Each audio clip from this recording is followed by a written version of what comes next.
This is a story that you know of King Nebuchadnezzar. And if you have the program, his dream is represented here on the first page of the program. But let's quickly look at verses 32 and 35. It's about this image.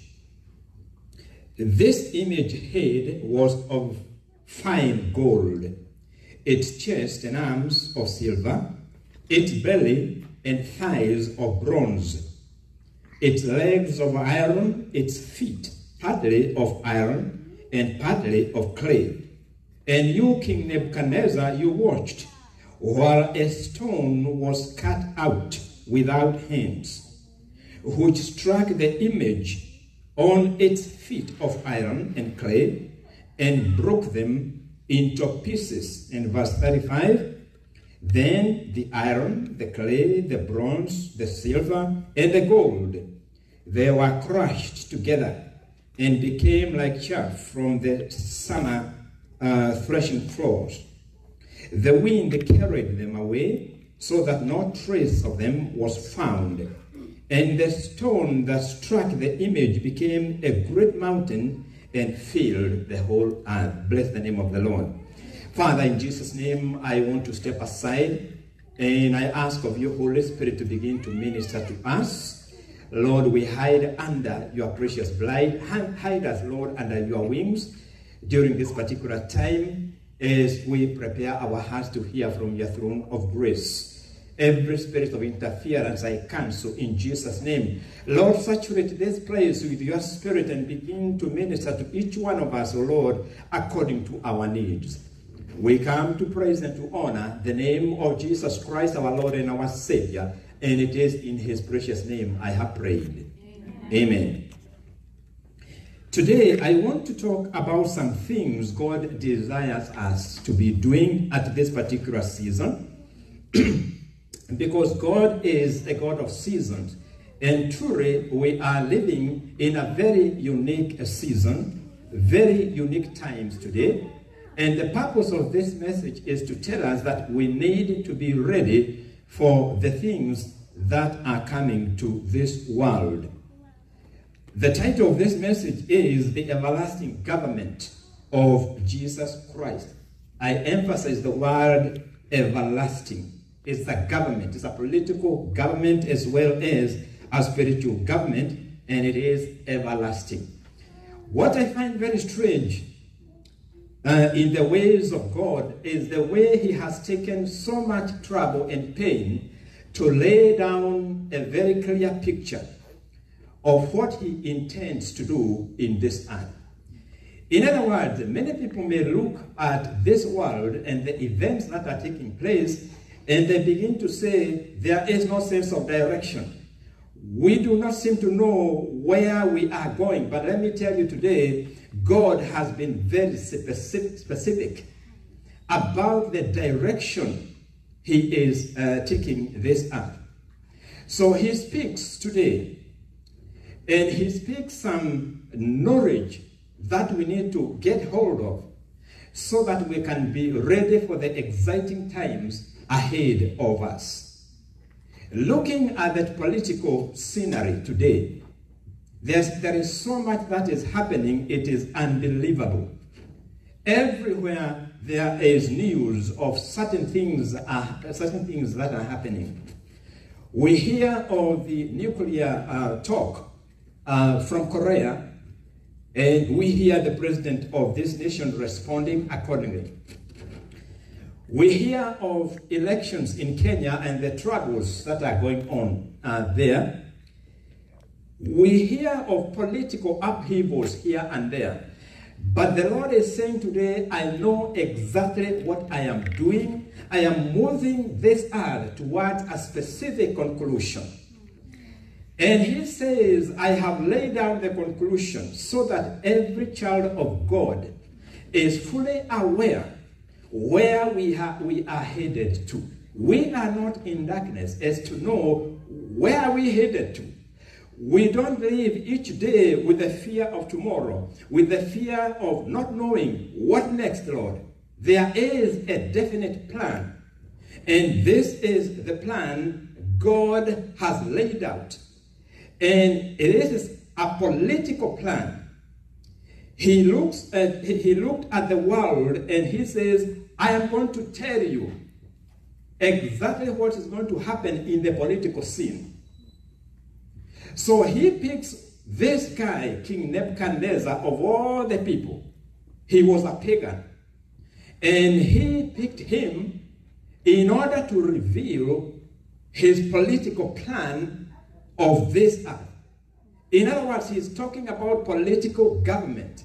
So we talk of America, we talk of Britain, we talk of Russia. The Lord is saying, I am moving things according to my plans. Hallelujah. So he speaks to this Gentile king, Nebuchadnezzar, and he gives this man a dream. And this dream contains the entire plan right up to the end, so that every child of God, you know what to expect. This is knowledge that the devil does not want people to speak of. This is the plan the devil always opposes. He wants people to be in the dark.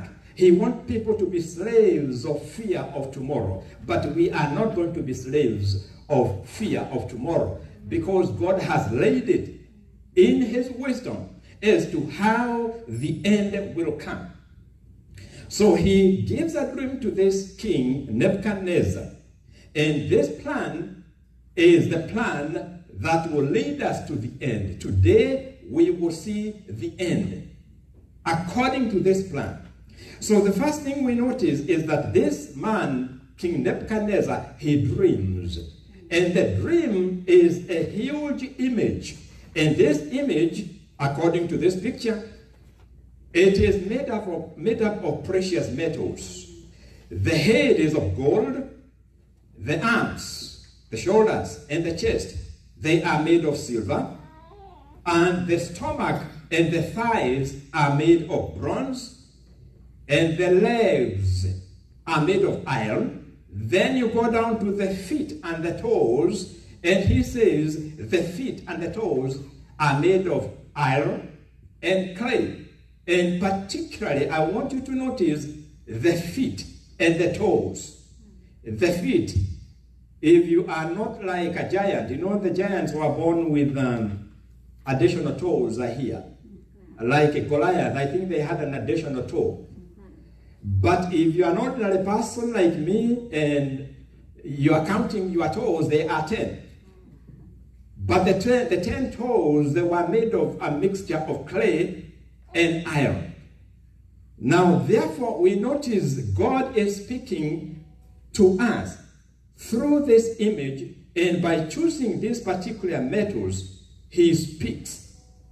And the revelation is given through Daniel. And this image, according to the revelation given to Daniel, represents 4 political empires. Now, the 4 political empires, they start with King Nebuchadnezzar, the kingdom of Babylon. That is the head of gold. So it starts there. The head of gold, the kingdom of Babylon, and King Nebuchadnezzar is the head of gold. Then when this kingdom was finished, another kingdom took up. And this kingdom is the kingdom of silver, the shoulders and the chest of bronze. And this kingdom, according to history, is the kingdom of the Medo-Persians. That is history. This is history proving out the word of God, the accuracy of the word of God, from gold to bronze. Now, the bronze is therefore the Medo-Persian kingdom. The Medians and the Persians, they combined together, they formed the next political kingdom after Babylon was defeated. Then we come down to the bronze. We have the stomach and we have the thighs. They are made of bronze. Now, this is another kingdom, and this kingdom is the kingdom of the Greeks. Some of you know about one famous king who led the Greeks, Alexander the Great. So that kingdom came after the Medo-Persians, represented by the silver. So the Medo-Persians were defeated by the Greeks, and therefore the bronze took over. After the bronze, we have another metal. The metal is iron. The legs are of iron, and then they proceed to the feet, and then the toes. Now we are told the legs are of iron, and the feet are partly of iron and clay, together with the toes. Now we know from history that this kingdom represented by the legs, iron, is the Roman Empire. This is the empire that was reigning during the time of Christ.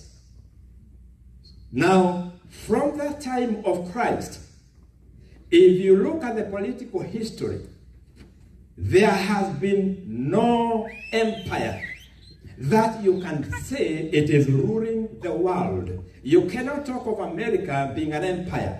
You cannot talk of Russia or Britain being an empire. An empire reigns over the entire earth. So, from the time of the Romans, remember Jesus was crucified under the Romans. From that time, there has been no empire reigning over the entire world. So, we are told something very, very special today through this dream of this king. We are therefore waiting for the next empire, because the Roman Empire came and it disintegrated, but it is still there underground. Now you notice that the Bible is saying that the feet, down here, the feet and the toes, they are made of iron, particularly the feet and the toes, they are made of iron, and it is mixed with clay. Now, that is the kingdom, the empire we are waiting for to be established. Notice, therefore, from the time of Nebuchadnezzar, there are 4 major empires that are supposed to come after King Nebuchadnezzar. We are now waiting, after the Roman Empire got finished, we are waiting for the final empire. It is at the feet, and it consists of the toes. And if you read Daniel 2:9 towards the end, verse 44, this is what it says, and this is what makes it very exciting. Verse 44 says, the Lord Jesus Christ is returning when the empire of the toes is reigning. Here we are today. We are waiting for the last empire after the Romans. And the Bible is telling us the last empire will be the empire of the 10 toes. Now, the 10 toes are described as the 10 kings. There are going to be 10 kings. Now, you know, even today, we don't know who are the 10 kings. We don't know about that empire up to today. But it is coming. It is being prepared, because it is the last empire on earth. It is the last political empire here on earth. Question: when is Jesus coming to reign here on earth? He is coming when the last empire is in power. Hallelujah. We are not left in darkness, people of God. The Lord is saying, look at the times. Look at what is happening politically. Look at the governments I told you will reign over this earth. And look at the last empire. Wait for it, because it is coming. Already there are signs that the foundation of the last empire is being laid out. But the kingdom of the 10 kings is the kingdom we are waiting for. There is no other political kingdom that we are waiting for. Only the kingdom of the toes, the clay and the iron. Now, if that is the case, then we are simply waiting for the return of the Lord to come at the time when the 10 toes, the 10 kings are reigning. Watch and listen. Listen to the news. Read about the political scenery and see the word of God being fulfilled so that we can begin to prepare ourselves. So we know that the Lord Jesus Christ is returning and he is coming during the kingdom of the 10 toes. The Lord is saying, did I not tell you that there is going to be a kingdom called the Medians and the Persians? Did it happen? Yes, it did, according to the word of the Lord. After that, did I not tell you clearly the next kingdom will be the kingdom of bronze, and that was the kingdom of the Greeks? Did the Greeks reign? Yes, they did. And they finished. The Lord is saying, did I not tell you after that there is going to be this terrifying empire, the Roman Empire? It happened. Christ was crucified under the Roman Empire. If that is the case, then the Lord is saying, be sure and be certain that the 10 king empire is coming, and therefore I am coming. Hallelujah. Therefore, know without any shadow of doubt, I am coming. Just like the kingdoms I mentioned that they will be, and they have been, and they are gone, as sure as that took place, know without a shadow of doubt, I am the Lord. I am coming back again. Hallelujah. So we know that the Lord is coming. The nations of the world, they think they are going to reign over this earth permanently. Wrong. Because the Bible is very specific about the political governments. There is nothing political that is outside the word of God. But today, the powers that be, they are trying to jostle for the first place. They want to be the world rulers. What you see happening in Korea, it is in the same line of a nation trying to impose its rule over the entire earth. They are going to use the means of nuclear threat to threaten others.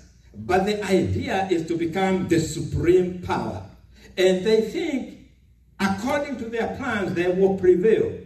Cancel it in the name of Jesus. Because the Lord says, I am directing the political governments.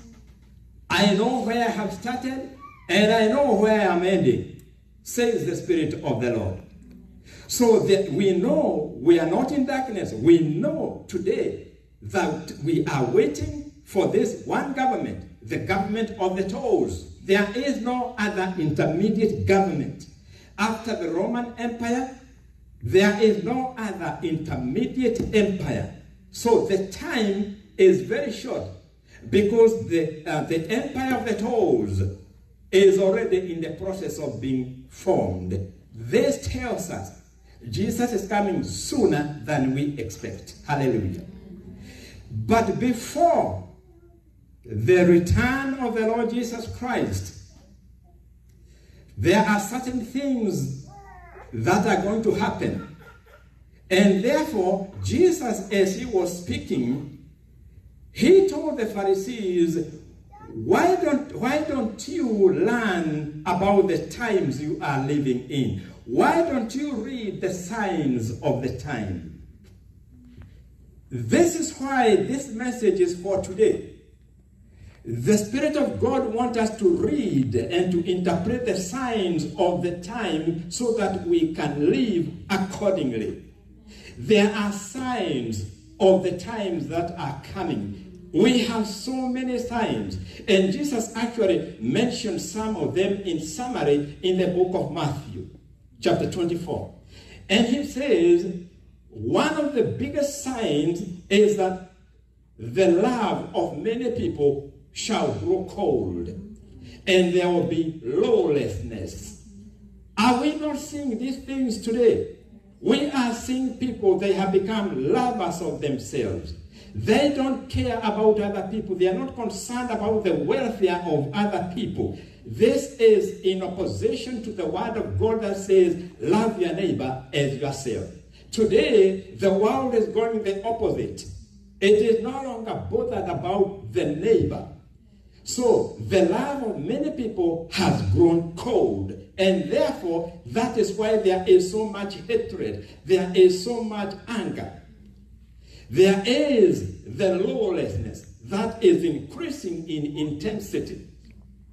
So this lawlessness, everybody can testify to that. We were just reading about it yesterday and even today. The white supremacists, the riots that were going on.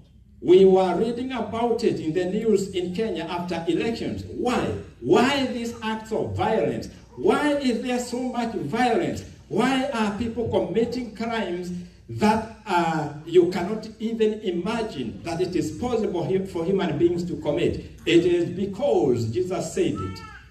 People will become loveless. Lawlessness is going to increase. These are the signs of the time. We are living in exciting times. And the Spirit of God is saying, that is why I am speaking to you today, so that you can know the times you are living in. Hallelujah. In addition to this, in addition to the sign of the times, in the book of Matthew chapter 24, Jesus describes things that will begin to happen so that nobody is in darkness. Remember, we are moving slowly towards the last political government, the government of the toes, when the Lord is coming. But he is saying, my children, I want you to know some things that are coming in between before I come to reign on earth. And in Matthew chapter 24, we have him laying down from step number 1 to the last step, the things that are going to happen before he comes. He talks about the beginning of sorrows. Now, the beginning of sorrows, it is when you begin to hear about wars and rumors of wars. Are we not hearing exactly the same thing today? Now, when he comes that time, when that trumpet sound is heard, Jesus is not coming down here on earth. We are meeting him in the air. Remember that. It is the meeting in the air. He is not coming down. And that time, not every eye shall see him. It is the time when he comes to collect his bride. Let me put it this way.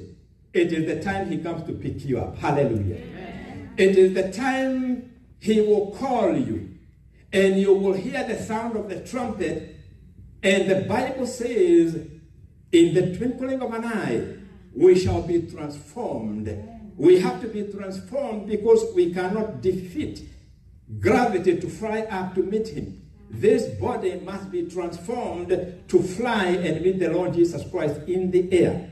So, that particular time, not every eye shall see him. But his people, you and me and every child of God, shall go up. Not only that, all who have died in Christ, every person, so you need not worry about your relatives. Every person who has died in Christ, the graves shall be opened. Hallelujah. They will rise up together with those who are living, and we shall all meet the Lord in the air. That is what the word of God says. Hallelujah.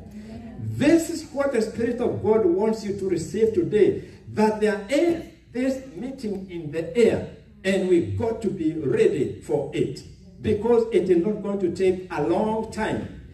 If the political scene is already in place, and we are simply waiting for the last government, and there is no other political government except the very last one of the toes, then surely the coming of the Lord to pick his bride is very, very close.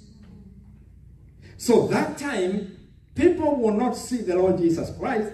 The only significant thing during that time is that there will be the great disappearance. This is why it is so important for you and me to be ready for that time. Because I tell you, if you do not belong to Christ, your husband will go, you are going to be left. Your spouse will go, you are going to be left.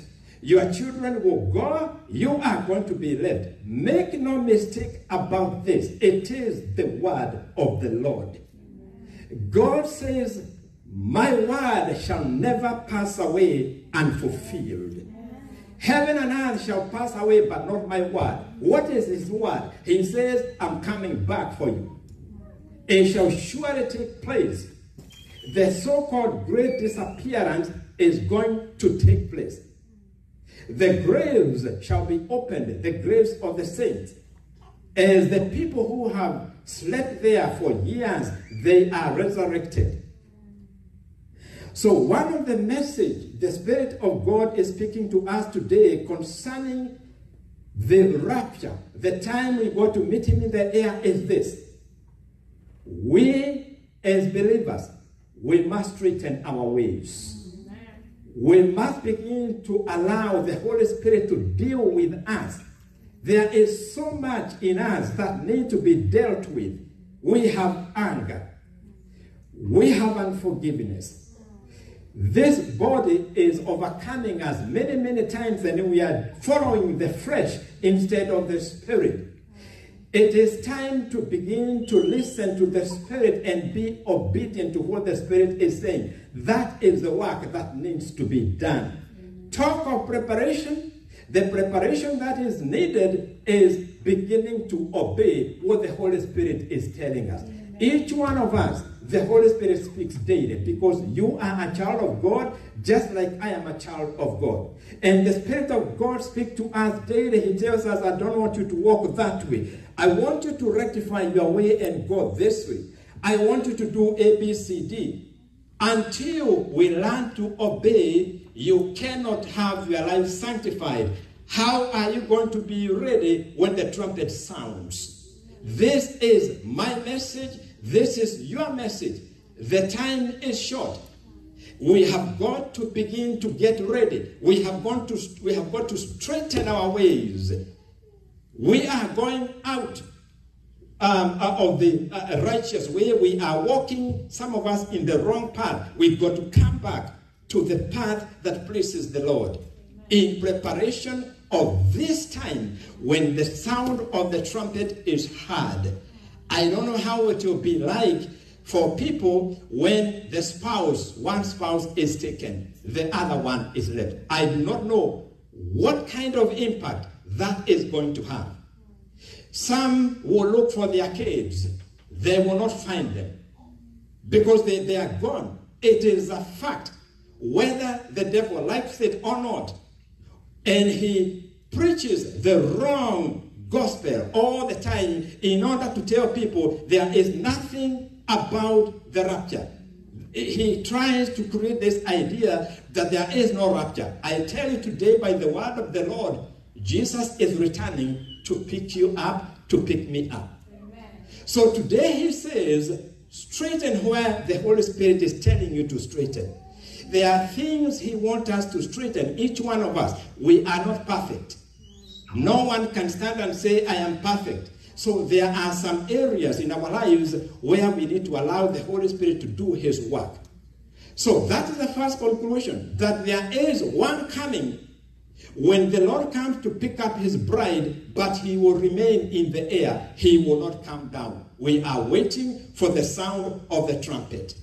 I talked to you last time, some years ago, and I taught you about the festivals, the Jewish festivals, because that's another way God has used to speak to us. And I taught you that all the festivals have taken place. There are only 3 remaining to be fulfilled. The next event to be fulfilled is the Feast of the Trumpet. Hallelujah. It is called the Feast of the Trumpet because that is the time the Lord is calling you and me home. Hallelujah. We have got to be ready then. This is the word of the Lord. We have got to be ready because the time is short, and the Lord says no one knows the hour, nor the day when he is coming back. He is talking about that day when the trumpet sounds. Nobody knows whether the trumpet is going to sound tomorrow or this month or next year. Nobody knows that. That is why we need to be ready. And this message is about getting ready before the sound of the trumpet. The next conclusion is, of course, there is another coming. The other coming is described in the book of Matthew 24. This coming is going to combine the political and the spiritual, because this is the coming when every eye shall see him. This is the coming when he will be seen in the clouds of heaven, and you and me and all the saints, we are following him, and he is riding on a white horse, according to the book of Revelation 19. So far, we have not seen anybody, hallelujah, riding on a white horse, coming on the clouds. So, where are these false prophets coming from? Why do they say they are Christ? Well, the Bible is specific. It says he will come and every eye shall see him. He will come riding on a white horse. Nobody has seen that. I challenge anybody who is claiming to be a Christ. You are not Christ. I speak by the Spirit of God and by the Word of God. The real Christ is coming. He is going to be seen by every eye. He is riding on a white horse. It is very clear. It is very specific. The saints, when Jesus comes to collect the saints in the first place, when the trumpet sounds, I told you the graves are going to open up, right? Have you seen any graves open? So why are these people then claiming that they are Christ? He hasn't come, because the graves are still there. The people are still in the grave. They have not resurrected. So there is no place for false prophets. Therefore, when the Lord then comes on the clouds and every eye sees him, and the tribes of the earth, all of them, they will weep. When he actually comes, that is the time he is going to land on earth.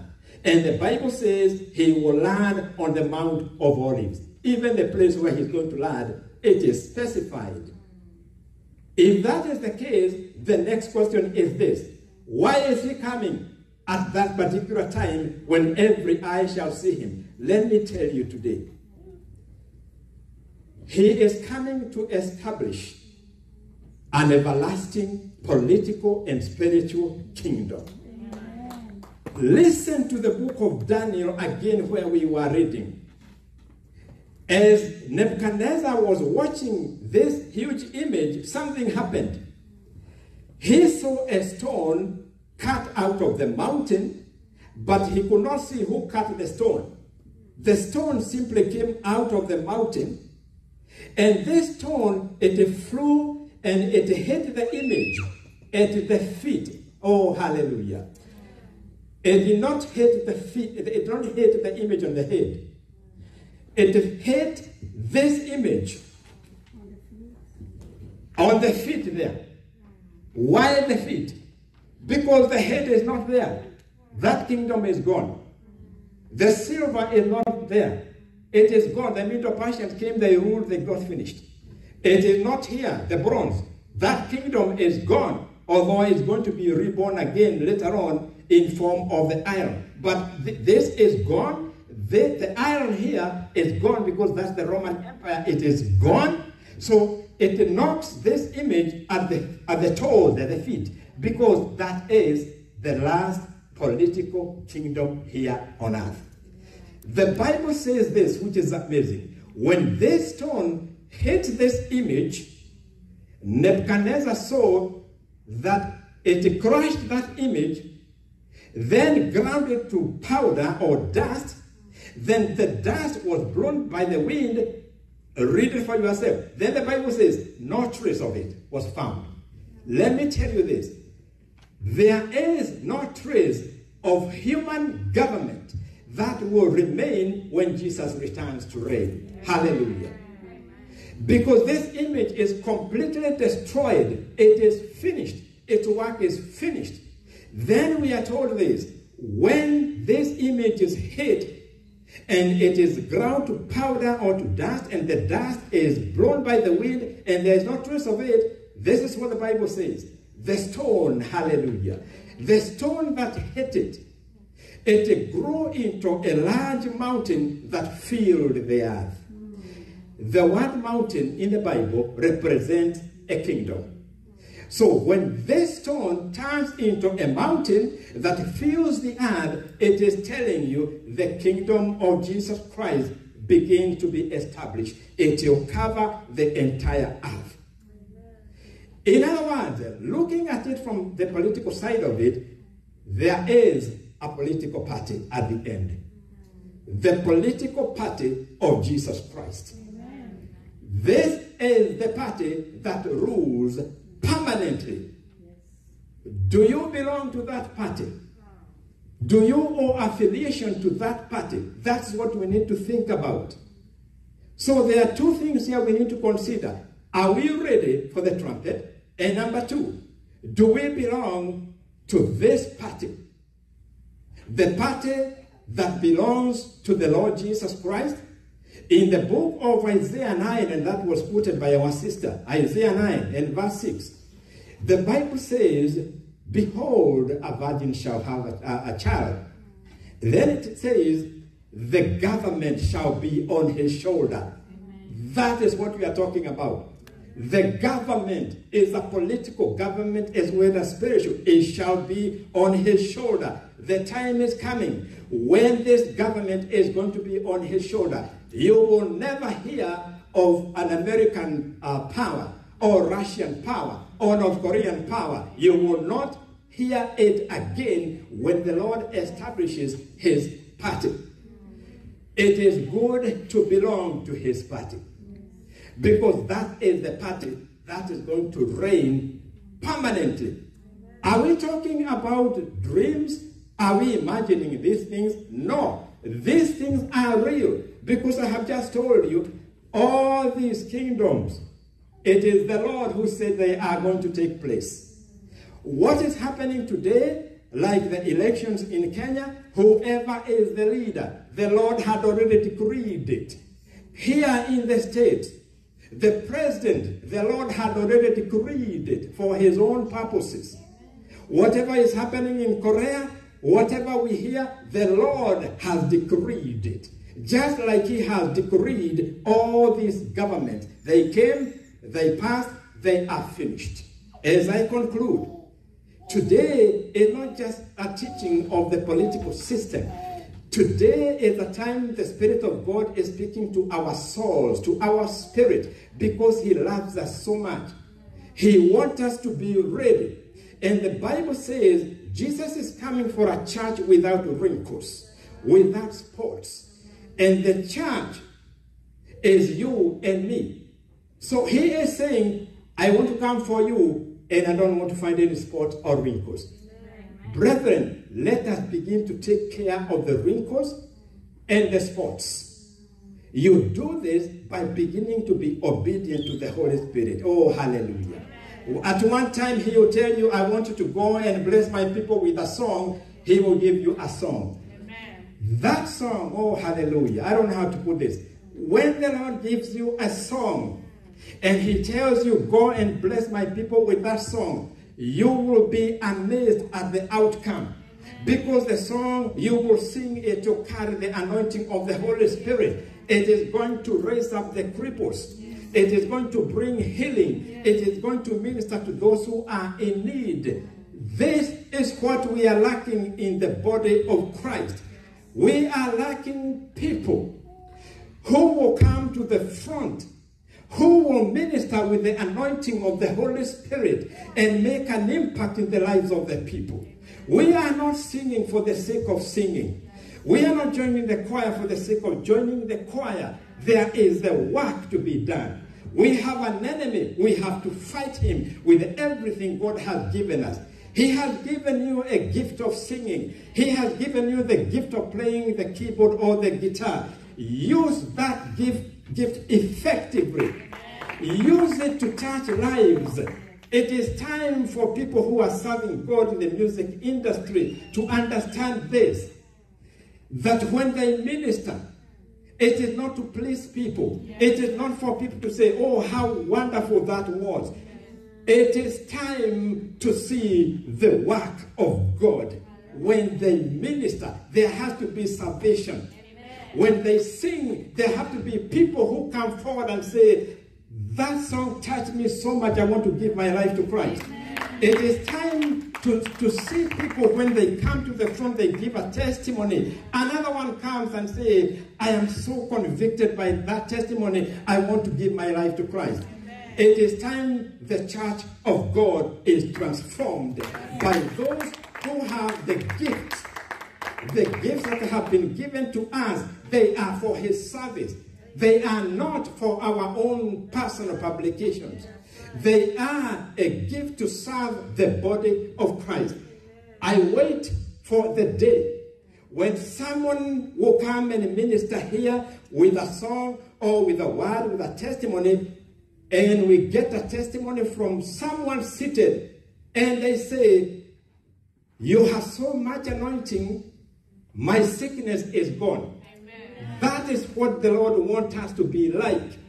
We cannot just be ministers without a reason. The reason is to win people and to break the bondages of the devil. Yes. People of God, you do not know how oppressed people are, even in the body of Christ. Let me tell you this. There is no time to waste because people are hurting. People come to church in order to receive from God. But God is looking for vessels he can use. This is why today's message is telling us, begin to remove the spots. Begin to remove the wrinkles so that I can use you. He definitely desires to use you. But I feel that the Spirit of God is saying at this hour, it is time for my people to begin to touch other lives by the gifts that I have given to them. Any gift God has given to you, you know it. The Spirit of God is saying, I desire you use it for my glory. Let there be no desire to glorify ourselves. If I stand here to preach and to minister so that people can know, oh, that guy can speak, I have lost my purpose. I need to speak with the anointing of the Holy Spirit so that after I am done, you go out of this place knowing the Spirit of God has ministered to you. Not a man. You did not come to see a man speak, but you came to hear the Spirit of God speak to your heart. And every person who does something for God, any kind of service, that is the idea. We must begin to have the right purpose. And the purpose is to glorify the Lord Jesus Christ through the ministry of the gifts that he has given to us. Never again should we be trapped in vain glory, in doing things just for the sake of doing it. No, the time is very short. When you look at what is happening and look at what I have told you, the time is very short. No wonder the Lord said, not everyone who calls me Lord, Lord shall enter into the kingdom of God. We do not want to be in that category. We want to serve God in reality. We do not do things in order to be recognized by anybody. We do not stand here to be recognized by anybody or to be called great. When people listen to us, let them say the Spirit of God was in that place. The Spirit of God was in that woman. The Spirit of God was in that man. And it may be a very simple duty that you are doing for the Lord. But the Holy Spirit, when you begin to obey him, he makes a difference. Do you desire to be great in the kingdom of God? Submit to the work of the Holy Spirit. Begin to clean your life. Begin to get ready for the times that are ahead of us. One final word. If you are not saved, you have a lot to miss. Number one, you are going to miss the gathering in the crowd. I want to state clearly, You know, the Bible says, as it was in the time of Noah, so it shall be when the Lord is returning. This message is going to be preached. Maybe somebody somewhere is speaking the same word and telling people the time is short. But just like in the time of Noah, they thought Noah was joking. Until the rain started. So today I say, if you are not a child of God, you have never committed your life to Jesus Christ, please do not let one day pass. This is your time. Because you will lose out, and you will lose out great. You will lose out on the sound of the trumpet when it comes. And when you lose that, the possibility of losing out on the right party of Jesus Christ is still there. Get right with God. You have never come to the Lord Jesus Christ and said, I am a sinner, Lord Jesus Christ. I want you to wash me. I want you to forgive me. I want you to make me your child. It is out of the heart the mouth speaks. And the word says, when I confess with my mouth that he is Lord, maybe you have never confessed with your mouth that Jesus is Lord. Today, it is an opportunity for you to do it. So as I close, I do ask, if you are here, you have never done it, I welcome you to come and I will pray with you. If you are here, you have never confessed with your mouth to the Lord Jesus Christ that, Lord, I need you. I am a sinner. I need you to save me. I don't want to miss that day. If you have never done it, let me tell you this is the time. You will never know about tomorrow. So if you are here, you have never done it, I welcome you. You come right now, I am going to pray with you. You want to settle that now and forever, this is your time.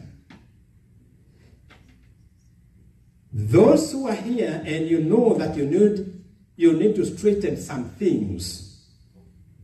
You need to remove the spots and the wrinkles. Because you know the trumpet is going to sound. You want to be ready for that time. You have had it. It is time to clean up your life.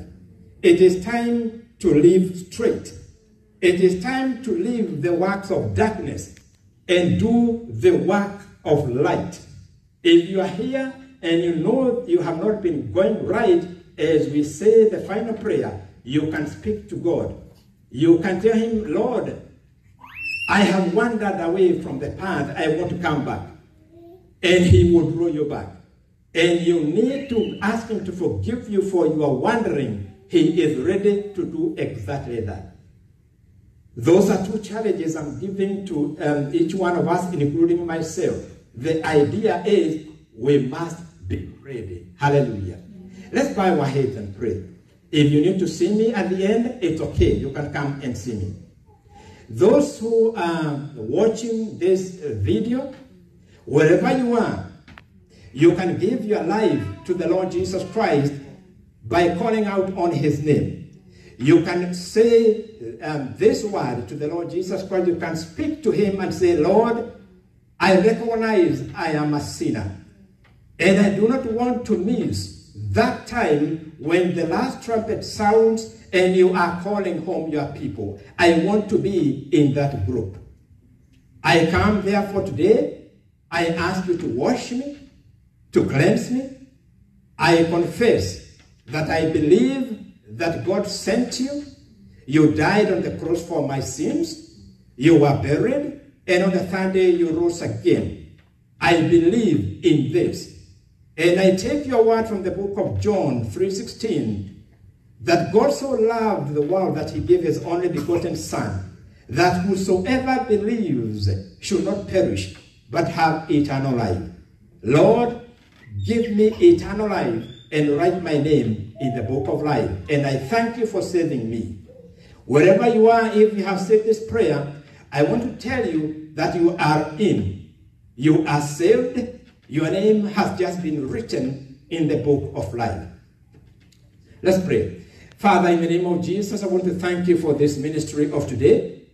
Without you, we can do nothing. I want to thank you for the presence of the Holy Spirit who ministers to us and through us. I want to thank you for the word that you have spoken to us. My prayer, Father, is that you will write it on the tables of our heart, and it will begin to bear fruit from today. Help us then to straighten our lives. Help us to be ready for the sound of the trumpet, O God. I want to lift up every person who is here, everyone who came with a need. Father, I'm asking that you meet those needs. There are people here who are facing issues, difficult issues. Lord, I am committing these issues to you. Even the issues faced by your people who are listening, I'm committing these issues to you. Lord, I'm asking for a breakthrough. I'm asking that the bondages be broken in the name of Jesus. I'm asking that you set free those who are bound in the name of Jesus Christ. Lord, as your people begin to disperse, I release your blessings upon them. Let your blessings follow and overtake them. My Father and my God, I do pray that you will keep them in peace. I do pray that you will cause your countenance to shine on them and be gracious to them throughout this week. I do pray, Father, that you will turn your face towards them and continue to keep them in your peace throughout this week. Lord, I call upon the cover and the protection of your precious blood. Shelter them, cover them, hide them from every weapon formed against them. Lord, I decree success in every area of their lives, oh God. I decree healing in their bodies for those who came in this place sick, for those who are listening. I speak divine healing in their bodies in the name of Jesus on the basis of the stripes of Jesus Christ. Father, I pray for those who are making decisions. They don't know which way to go. Lord, counsel them. Let them know which way to go, oh Lord. Thank you, Lord, as I release every person into your care. Good Shepherd, continue to shepherd them throughout the week, leading them into green pastures. I release the same blessings to the children and to the families who are not here and they are connected to the people who are here. I release the same blessings, oh God. I ask for journey mercies for those who are traveling, my Father. Continue ministering to them. I thank you, Lord, as we release ourselves into your hands. It is in Jesus' name I have prayed. And all the people respond and say, Amen. Amen. And now may the grace of our Lord Jesus Christ and the love of God and the fellowship of the Holy Spirit be with us now and forevermore. Amen. Amen. And surely goodness and mercy shall follow me all the days of my life, and I shall dwell in the house of the Lord forever and ever.